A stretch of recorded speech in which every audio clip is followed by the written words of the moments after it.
Zone Actu, tout de suite les journaux.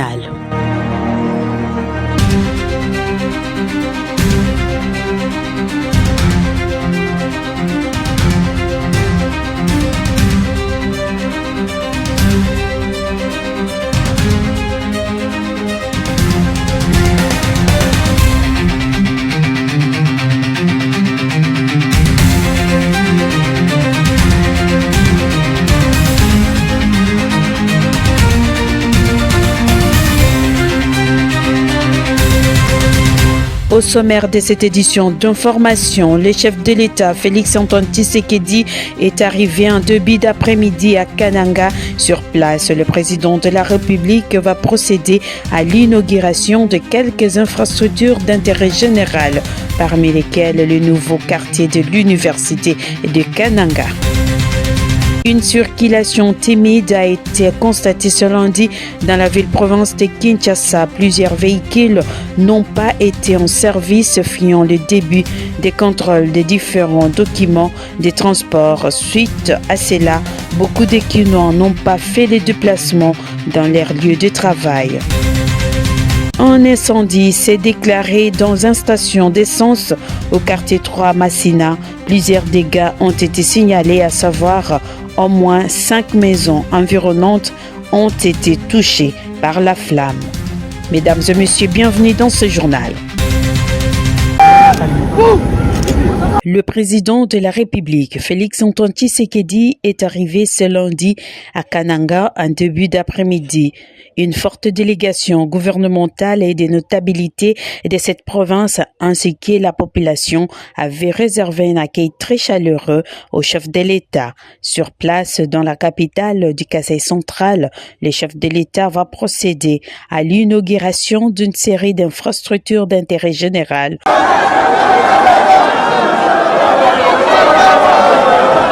Notamment les nouveaux quartiers de l'université de Kananga ainsi que d'autres ouvrages d'État.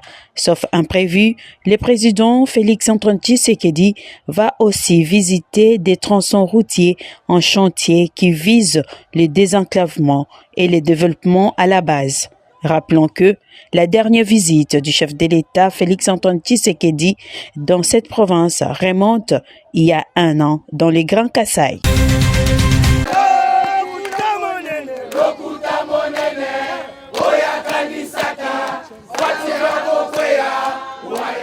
C'est samedi 24 janvier, en milieu des journées, le président de la République, Félix-Antoine Tshisekedi Tshilombo, a traversé le Pouls-Malebo à destination de Oyo, en République du Congo, pour une visite de travail avec son homologue Denis Sassou Nguesso.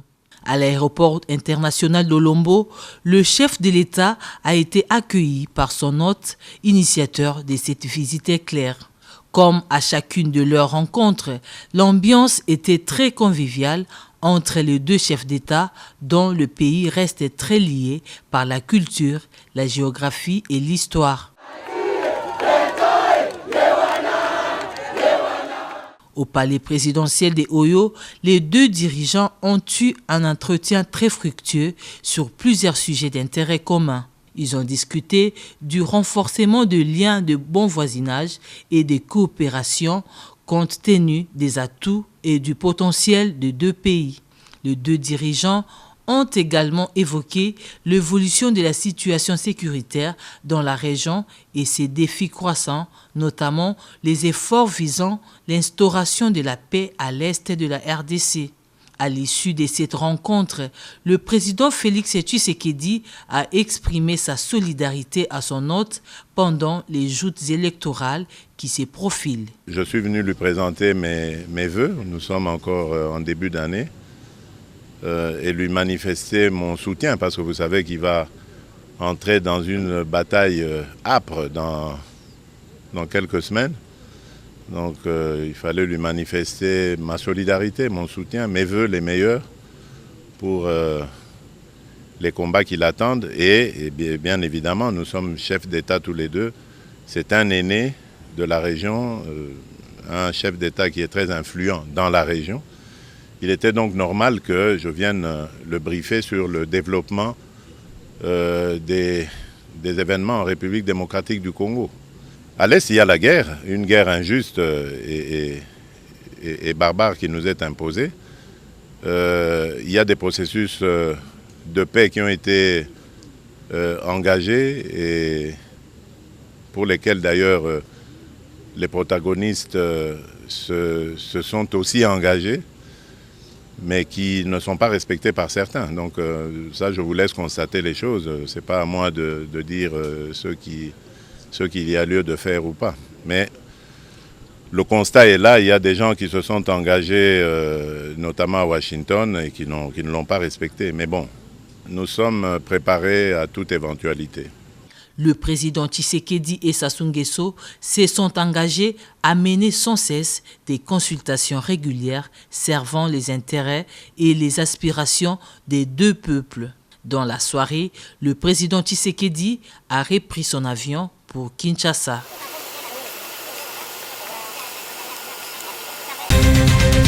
La République démocratique du Congo va organiser du 28 au 30 janvier 2026 à Kinshasa la première édition de la conférence nationale sur les infrastructures et les travaux publics en République démocratique du Congo. Cette conférence va s'épancher sur les thèmes infrastructures durables et innovantes vers un système moderne et compétitif pour les ITP en République démocratique du Congo. Près de 500 acteurs attendent participer à ces assises dans l'objectif d'aligner les politiques publiques sur les priorités nationales afin de positionner le ministère des Infrastructures et Travaux publics comme architecte stratégique du secteur des ITP dans les pilotages, régulation, reconstruction durable, promouvoir l'innovation technologique, l'attractivité des investissements, partenariats publics, privés, fonds verts et le renforcement des capacités humaines. Le ministre des Infrastructures et Travaux publics a informé le Conseil de l'organisation de la première édition de la Conférence nationale sur les infrastructures et les travaux publics en République démocratique du Congo. Placée sous le thème « Infrastructures durables et innovantes vers un système moderne et compétitif pour les ITP en République démocratique du Congo », cette conférence rassemblera près de 500 acteurs de premier plan à Kinshasa du 28 au 30 janvier prochain. Elle s'inscrit pleinement dans la logique des initiatives sectorielles approuvées en Conseil de ministres visant à aligner les politiques publiques sur les priorités nationales. Ces assises ont pour objectif de positionner les ministères des Infrastructures et Travaux publics comme architectes stratégiques du secteur des ITP, pilotage, régulation, reconstruction durable, promouvoir l'innovation technologique, l'attractivité des investissements, partenariats publics-privés, fonds verts et le renforcement des capacités humaines, produire des livrables concrets, feuille de route opérationnelle 2026-2030, déclaration de Kinshasa, mécanisme de suivi multi-acteurs avec indicateurs clés de performance. Les ministres des Infrastructures et Travaux publics. Ces assises de 3 jours permettront à la République démocratique du Congo de produire une feuille de route opérationnelle 2026-2030 avec un mécanisme de suivi multi-acteurs avec un indicateur de performance. Il s'est tenu à Madrid, capitale de l'Espagne, le Salon international de la foire du tourisme 2026. Au cours de cette rencontre, le ministre congolais du tourisme Didier Mazenga, qui a représenté la République démocratique du Congo à ce salon international, a échangé dans une réunion bilatérale entre la RDC et la secrétaire générale de l'ONU Tourisme autour du renforcement des coopérations bilatérales entre la République démocratique du Congo et l'Organisation internationale du tourisme. Dans leurs échanges, les ministres congolais du tourisme ont fait part de l'organisation en juillet prochain par le gouvernement congolais de la 2e édition du Festival mondial de la musique et du tourisme à Kinshasa. Didier Mazenga a par l'occasion fait savoir que cela est dans le cadre de la poursuite des partenariats gagnant-gagnant et l'accompagnement de la RDC pour la promotion et le développement du tourisme et les soutiens au tourisme sportif en République démocratique du Congo. La création d'une grande école du tourisme à Kinshasa pour une première fois avec les soutiens de l'ONU Tourisme. Il était aussi question de l'accompagnement de l'ONU Tourisme pour l'organisation du village touristique à Kitona dans les territoires de Massimanimba dans la province de Kwilu, ainsi que le renforcement de la coopération bilatérale dans les secteurs du tourisme entre la République démocratique du Congo et les Émirats arabes unis. Une délégation d'Africom, un département américain de la guerre, séjournait en République démocratique du Congo dans le cadre d'un partenariat avec les forces armées de la République démocratique du Congo. Cette visite était dans l'objectif de renforcer la confiance, comprendre les priorités afin d'explorer les perspectives de coopération en renforçant les dialogues avec les dirigeants des forces armées de la RDC. Cette visite conjointe a commencé avec le secrétaire général de FRDC, puis avec le directeur de cabinet du chef de la défense des forces armées de la République démocratique du Congo, où les échanges ont porté sur la coopération et le respect mutuel entre les forces d'Africom et le FRDC. C'est là, dans le cadre de soutenir la paix, la stabilité et les efforts de sécurité de la République démocratique du Congo. Les deux forces se sont convenues à mutualiser leur coopération pour soutenir les forces armées de la République démocratique du Congo dans un climat de convivialité. Au cours de cette réunion hebdomadaire, la situation sanitaire et humanitaire en RDC a été évoquée, notamment celle des épidémies telles que la Mpox, le choléra ou encore la rougeole. S'agissant de la Mpox, autrement dit variole des singes, à Kinshasa, la situation continue à s'améliorer avec une forte baisse de cas. Cette diminution des cas observés également au niveau continental a permis à Africa CDC de lever l'état d'urgence de santé publique de la Mpox. Le directeur général de l'INSP, Institut national de santé publique, Dieudonné Mwamba, fait le point de cette rencontre. Alors concernant l'épidémie de Mpox, il a été noté que nous continuons à enregistrer une diminution sensible de cas de Mpox au niveau du pays. Et pour la semaine 3 2026, nous avons enregistré autour de 313 cas pour la semaine 3 et une vingtaine de cas de 65 cas confirmés au niveau du pays. Concernant les choléras, une légère amélioration est observée avec 1688 cas suspects notifiés cette semaine contre 1811 la semaine précédente. Sur le choléra, on a noté qu'il y a toujours les provinces de l'Est qui continuent toujours à notifier beaucoup de cas de choléra. Mais sur l'ensemble du pays, à la semaine 3 2026, on a enregistré autour de 1611 cas, qui est une baisse comparativement à la semaine 2, on était autour de 1800 cas. En revanche, la situation de la rougeole demeure très préoccupante dans 11 provinces du pays. Pour y faire face, une campagne de vaccination des rattrapages est annoncée au mois de mars prochain. Nous préparons à lancer encore cette campagne, cette vaccination, l'introduction du ER dans le deuxième bloc, où il y aura une dizaine de provinces d'ici le mois de mars.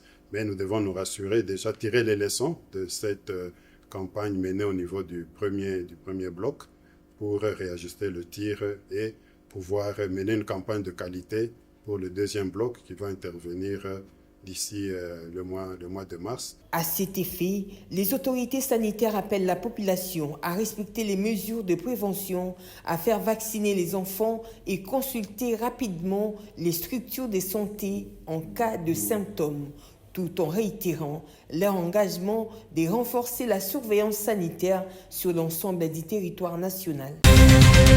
La ville de Kinshasa a été paralysée sur tous les axes ce lundi 26 janvier 2026 suite au début du contrôle des véhicules de différents documents, notamment les permis de conduire, l'assurance, la vignette, l'autorisation des transports, les contrôles techniques et le respect de la grille tarifaire de transport en commun. Face à cette situation, les transporteurs du transport en commun, pas en ordre avec ces différents documents, ont tout simplement gardé leur véhicule faute de tomber dans le filet des contrôles.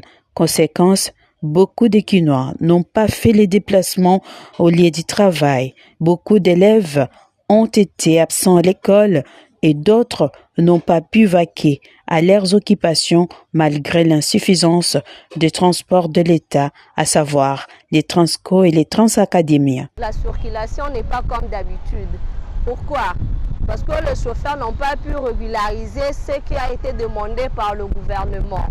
Comme il fallait payer le vignette, il fallait payer le contrôle technique, il fallait s'assurer, il fallait aussi payer le permis de conduire. Pour le manque de transport et l'élo, ils ont dû à chauffeur au document complété. Donc, c'est un moyen de accorder même un mois si c'est bon pour que Baluka va s'organiser, va permis de se régulariser en fait. Parce que tous les gens tellement pour se déplacer, le transport est tellement difficile. Il faut au moins $564 américains pour être en ordre avec tous ces documents. La ministre du Transport, le gouverneur, a payé ce temps. Tu vois que c'est taxe. Tu es censé taxe parce que c'est obligatoire. Après ce temps, pour récupérer nos fêtes. Après, à février, à le 15, tu es mikanda pour tout ton mboka na biso. So banda tongo na bimaki. Na uchi pona makambo mikanda.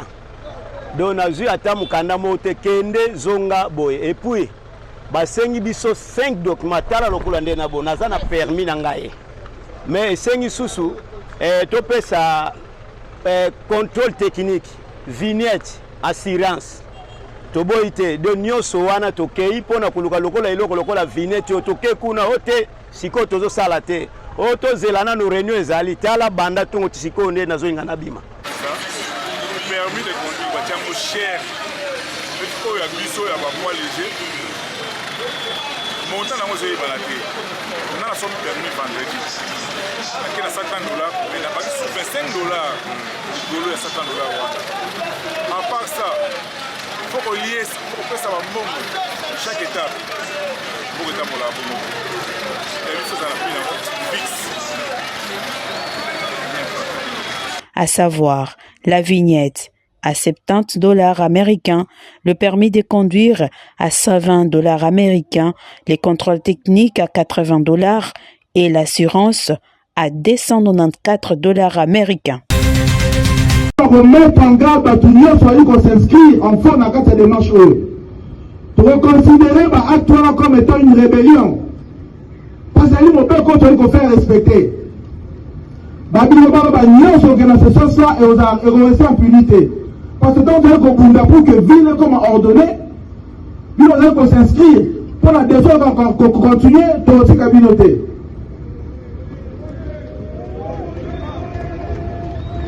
Nous tous ceux qui ont ligne que j'aime tout canaille, à le transport, il faudra ça la autoriser.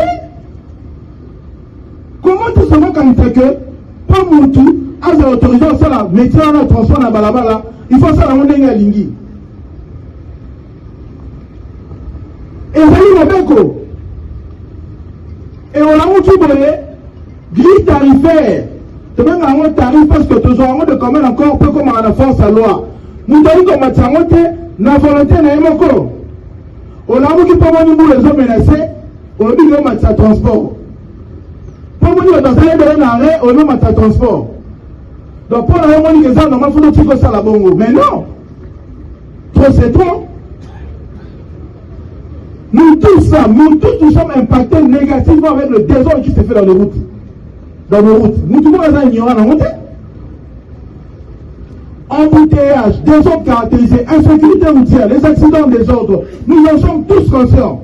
Mais vous voulez quoi? Quand ça va continuer? Tout là sur le temps à la tête. Mission to confier bino et qu'on a permanent et to s'organiser dans la bonne pérenne de sorte que entre et comment qu'on a quatre là. Na sengi na bino maturité à l'économie.